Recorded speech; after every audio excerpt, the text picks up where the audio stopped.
I got both my knees up. I want to keep both my knees up, and I want to be sitting up. I don't want to be here unless there's no option. I want to be up because I'm mobile here. When my back's on the floor, and I can still move, but it's tough. The key here is keeping this arm across here.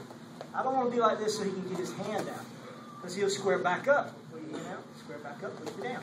Bang! Now, I got to work from there. I don't want to work from there if I don't have to. So once I get this, I have to pull it. So now you're going around. Yeah, see? It's tough. Now his movement's going to mess him up. So he's trying to pull the arm out. Look, I scoot under him. And I'm up. You thought I was going the other way, right? Because I'm already here.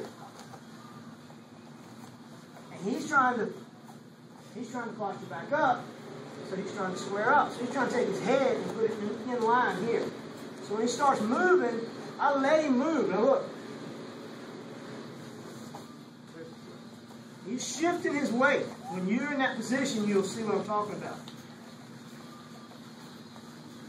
So all you have to do is make sure you hold this tight, and then you're going to scoot your hips.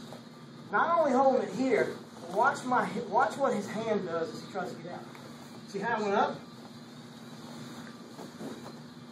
Because what I did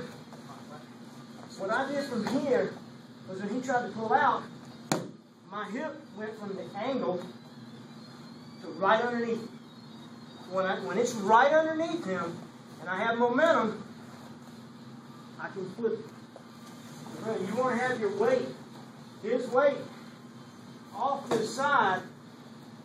You can take him that way or that way, but the best way to control him sometimes is to put all his weight in the center of your body. Now you have an option as to which way you're going to go based upon which way he tries to move his weight. So I want you just to start here.